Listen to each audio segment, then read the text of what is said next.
They thought they were hunting a beast. They didn't realize they'd just broken a mother. When her cry ripped through the void, a sound older than stars, 12 humans heard it. They weren't soldiers, not really, just explorers, engineers, scientists. But that day, they became something else. Because when a mother bleeds and her children are stolen, no species that calls itself human can stay silent. And so, from one small ship in the dark, humanity made a promise the galaxy would never forget. You don't touch a mother under our watch. Ever. Hey there, traveler. If you love stories where humans punch way above their weight, where courage outshines logic, and where legends are born in the quiet of space, then make sure you hit that like button, subscribe, and share this story with someone who believes in humanity's fire. It's free. It helps the channel grow. And trust me, what's coming next? You'll want to witness it. The distress signal didn't sound like technology. It sounded like pain. Out there, beyond the charted stars, the void was usually silent, until something screamed through it. The beacon came raw, distorted, carrying not just data, but emotion, and it hit Commander Ren Carter like a blade through her chest. 15 years in the Terran Expeditionary Fleet had hardened her to most things. Pirates, smugglers, lost colonies, distress calls that ended in ghosts. But this was different. There was something primal beneath the static, something that didn't just ask for help, it howled for it. "Commander," said Lieutenant Chen, voice trembling over the comms. "You need to hear this yourself." Ren leaned forward in her chair. "Put it through." And the sound filled the bridge. It wasn't in any known language, but even through the translation filters, it reached every soul aboard the small ship Defiant. A broken plea, a voice trembling between fury and despair. The machine couldn't fully translate the words, but it didn't have to. Every human on that bridge felt it. A mother's cry. Ren closed her eyes. For a moment, she wasn't in command. She was just human, someone who knew what loss sounded like. "Triangulate that signal," she ordered quietly. Within minutes, their ship slipped out of faster-than-light travel above a dead, rust-colored moon orbiting a gas giant. The surface was scarred by impact craters, but one wound stood out, fresh and smoking, surrounded by shattered hull debris. "Reading multiple energy signatures," Chen said. "One massive life form wounded, several smaller ones retreating toward a vessel on the far side." Ren's eyes narrowed. The patterns matched. Caldrath Syndicate, slavers, pirates, the kind of scum that made entire planets disappear. "Bring us down," she ordered. "Medical team on standby." The Defiant descended, its hull groaning under lunar gravity. When the ramp dropped, the air smelled like burned ozone and blood. The landing lights swept over something enormous, something breathing. And then they saw her. A dragon, 60 meters from snout to tail. Scales that shimmered like molten silver, cracked, torn, bleeding light.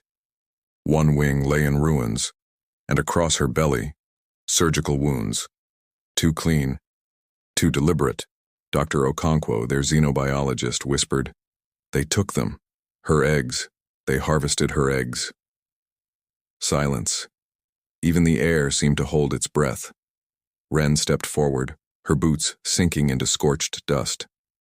The dragon's single golden eye turned toward her, not with hatred but grief. Somehow it understood. Somehow it knew. Ren reached out, hand trembling, and placed it against the creature's scaled hide. A rush of images slammed into her mind, a nest glowing with life, claws tearing through sky, the terror of attack, the agony of loss. And then one voice inside her head, filled with pleading fire. "Will you help me?" 12 humans, one dying mother, and a choice that would ignite a war. They had seen strange things in the galaxy before. Ancient ruins, dead civilizations, alien leviathans drifting through nebulae, but none of it compared to this. Ren Carter knelt beside the dragon's massive head, her gloved hand resting on the trembling scales. Every breath the creature took made the ground quake. The heat of her blood steamed in the cold lunar air, Dr. Okonkwo moved fast, her medkit blinking in panic red. She's dying, Commander. Whatever those bastards used on her, it's keeping the wounds open. Then stop the bleeding, Ren said, voice steady but cold. Whatever it takes. Okonkwo shot her a look, not of defiance but fear. Ren, she's not built like anything we've studied. Her blood chemistry is like liquid plasma. It's alive. Ren didn't care. Then improvise, you always do. The crew of the Defiant worked like surgeons in a collapsing world. Patches of nanofabric sealed ruptured arteries. Portable emitters formed a makeshift shield to protect her from the toxic winds. Every human there, soldiers, scientists, engineers, pushed their skills to the edge of madness to keep one alien mother alive. And all the while that empathic link pulsed like a heartbeat in Ren's mind. Flashes of memory, a nest of silver eggs glowing softly, a sky lit with fire, the thunder of alien warships descending. Ren gritted her teeth as more fragments forced their way in. Pain, fear, rage. And one image so sharp it felt like a knife. Armored figures dragging away 3 glowing eggs into steel crates. When Ren's vision cleared, she realized she was crying. "Commander?" Chen whispered, glancing at her. "They took her children," Ren said quietly. "Not for science, for money." The bridge crew exchanged looks of horror. None of them had children of their own, but they didn't need to. The sound of that mother's cry had branded itself into their souls. Ren looked up at the wounded creature. "Vara," she said softly, the name the translation system whispered from the dragon's thoughts. "We're here. We won't let them get away." The dragon's golden eye flickered. She heard her. For a moment something unspoken passed between them, an understanding older than species, older than war. "Commander," said Chen from his wrist console, voice shaking. "Confirmed identification. The attackers were Caldrath Syndicate. They're moving to orbit, preparing to jump." Ren stood, eyes hard as steel. "How many of us are on this ship?" 12, Chen said. 12 humans, she repeated. 12, against a fleet of slavers. She turned toward her crew, exhausted, terrified, yet waiting. "You all heard her cry," Ren said quietly. "You all felt it. Those things took her children. So, what do we do now?" For a moment, no one spoke. Then Kowalski, their engineer, muttered, "We go get them back." Ren smiled. A dangerous human smile. "Good answer. War wasn't supposed to start this way. No battle plans, no orders. Just 12 people standing under a dying sky, deciding that enough was enough." Ren Carter stared at the wounded dragon through the flickering light of their landing zone. The massive creature's breathing had steadied, but every exhale carried pain. Her body was a mountain of muscle and light, yet she looked small, powerless. Ren turned to her crew. "We've got 1 hour before those slavers hit jump velocity. That's all the time we get." Lieutenant Chen hesitated. "Commander, if we do this, we're committing an act of war. The Syndicate isn't a government," Ren cut in. "They're parasites. And they just stole a mother's children. So yeah, I'm declaring war." The room went silent. Then, slowly, one by one, they nodded. Humans didn't need permission to do what was right. Ren's voice lowered. "Send them a message." Chen's fingers danced over the console. Across the void, on a dozen encrypted channels, the signal went out. "To the Caldrath vessel. You have 1 hour to return what you took alive, unharmed, or we come for you." No posturing, no diplomatic tone. Just 12 humans, speaking for a mother. The reply came back almost instantly. Laughter. Cruel, metallic, and smug. The Caldrath captain's voice dripped with arrogance. "Humans. You think you can threaten us? You're insects. Your ship's a toy. You should be honored we even noticed you. Those eggs will fetch a fortune." Then the line went dead. Ren stood motionless. She didn't need to speak. The look in her eyes said everything. "Status of their engines?" she asked. "Powering up," Chen said. "Preparing to jump." Ren turned toward her engineer. Kowalski, how much do we love those mining charges? He smirked. Enough to make God nervous, ma'am. Ren nodded. Then let's get creative.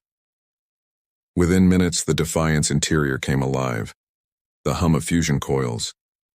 The clicking of weapons that were never meant for war but could be repurposed. Every crew member moved like they'd rehearsed this moment their entire lives. The Defiant wasn't a warship. It was a survey vessel, light armor, minimal guns. But humans had a habit of turning whatever they touched into a weapon, especially when angry. Ren watched the starfield through the viewport. You hear that, Vara? She whispered toward the dragon's resting form below. We're not soldiers, but today will be enough. The engines roared. The ship lifted off the moon, leaving dust swirling beneath it. On the sensors, the Caldrath cruiser loomed, massive, bristling with firepower, confident in its superiority. Ren looked at her crew, her family. Target their pride, she said. That's the weak spot every bully has. And with that, 12 humans, a handful of hearts burning brighter than suns, went to war for a mother who had lost everything. The Defiant rose like a spark against a burning storm.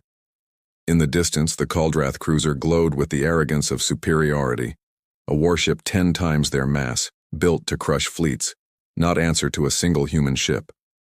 But humans had a habit of punching above their weight.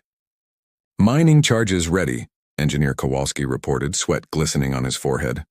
All 12 primed for manual detonation. Good, said Commander Ren Carter.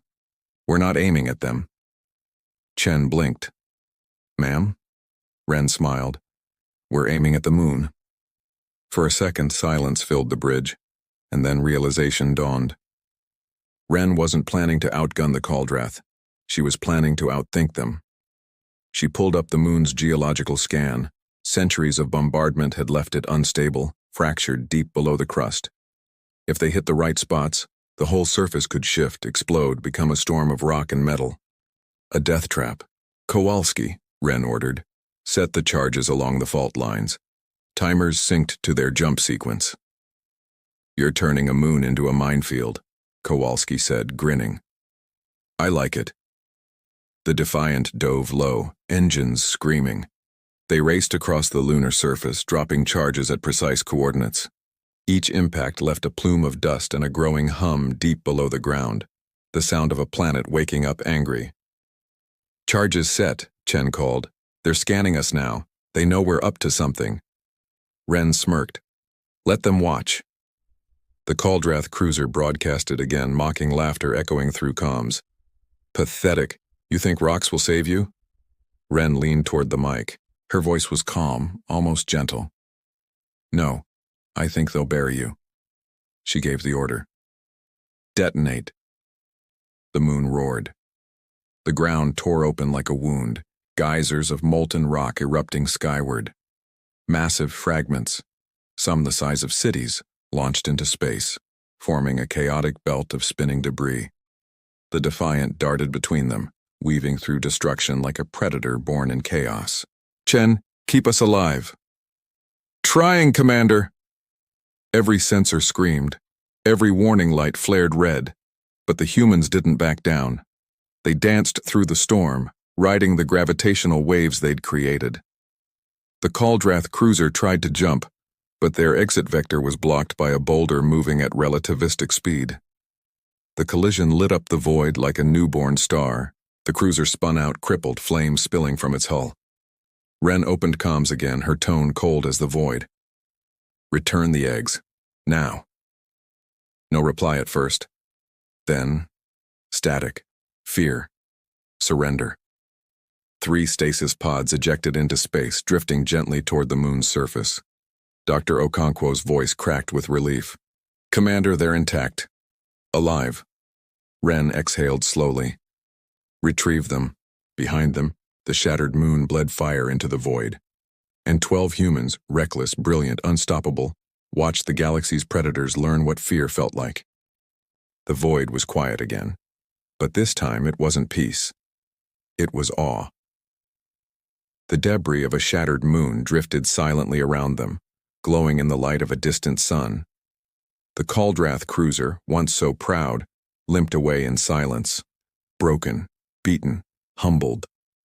And in the center of it all, 3 stasis pods floated like tiny stars. Ren Carter stood on the Defiant's deck, watching as the retrieval drone brought the pods aboard. Each one pulsed with faint light, a heartbeat made visible through glass. Dr. Okonkwo rushed forward, scanning the readings.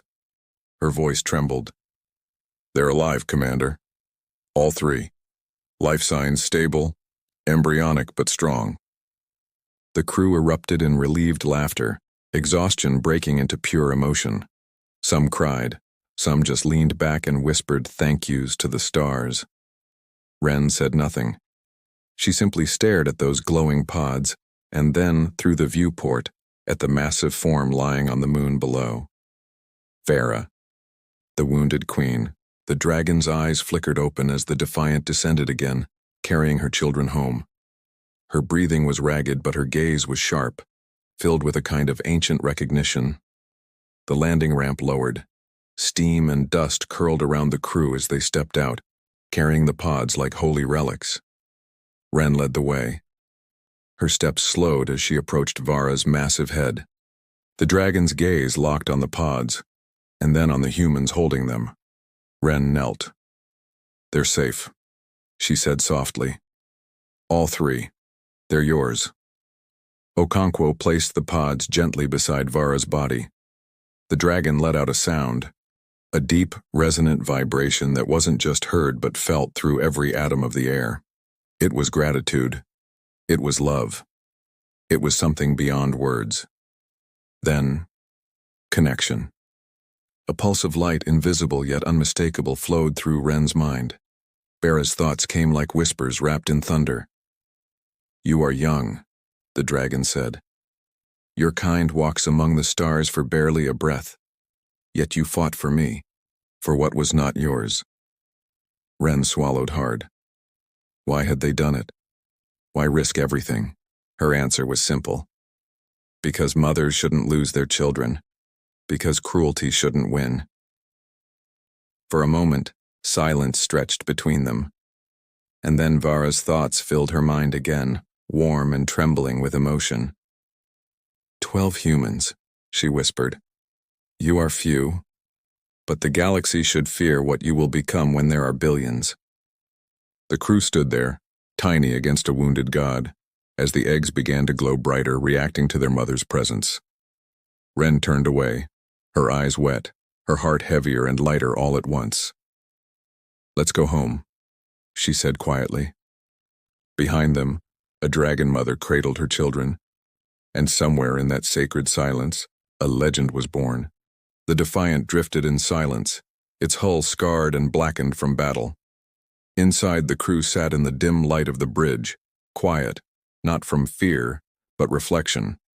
They'd just broken every rule in the book, violated interstellar law, attacked a criminal fleet, triggered seismic chaos on a celestial body, and somehow, it all felt worth it. Lieutenant Chen leaned back, exhaling slowly. "We're dead when Command reads that report." Ren Carter smirked faintly. "Yeah, probably." Then she looked out at the stars, cold, endless, ancient, and whispered, "But maybe they'll understand." Dr. Okonkwo entered the bridge, her uniform stained and torn. "Vara's healing. Her biology's regenerating faster than we thought possible. Once her kin respond to that beacon, she'll be safe." Ren nodded, her voice soft. "Good. That's all that matters." The crew exchanged looks. 12 humans, no medals, no witnesses, no songs. Yet they knew. They knew what they'd done. They had stared down monsters and refused to blink. Outside, the dragon's silhouette filled the viewport, magnificent and terrible, wings unfurling like silver storms. Her wounds glowed with new light, her power returning. Ren reached out mentally, and once more Vera's thoughts brushed hers. "You fought for what was right, not for what was yours," the dragon said. "You're kind. You burn bright. Too bright for the dark to ever fully consume." Ren smiled faintly. We just do what we can. No, Vera whispered, her telepathic tone filled with awe. You change what can be done. And then the link faded, leaving Ren with an ache she couldn't name, a mix of pride, sorrow, and something like destiny. The Defiant turned slowly toward home. The engines hummed softly, carrying them through a field of shattered moonlight. Behind them, Vara rose, fully healed now, her colossal form gliding across the void. Her 3 children shimmered around her like living stars. The galaxy would soon whisper the story of 12 humans who declared war over a mother's cry, of a species too stubborn to accept injustice, of a promise written not in treaties, but in blood and courage. Some would call them fools, others would call them heroes. But across every world that heard the tale, one truth echoed: humanity protects those who cannot protect themselves, even if it means going to war. Ren looked at her crew one last time, pride in her eyes. Set course for Earth, she said, and someone, start writing the incident report. Command's gonna love this one. And as the Defiant vanished into the void, Vera roared. Not in pain this time, but in gratitude, a sound so powerful it carried across the stars, a sound that marked the day humanity earned its first legend, and that is how 12 humans changed the galaxy. They weren't chosen, they weren't special, they were just us, the kind of people who see someone hurting and say, not on my watch. If you felt that spark and that fire that reminds you what being human means, do me a favor. Like the video to keep the story alive. Comment your favorite moment. What part hit hardest for you? Subscribe for more HFY stories about courage, defiance, and the raw power of humanity's heart. Because out there in the stars, we might be the newcomers, but we're already legends.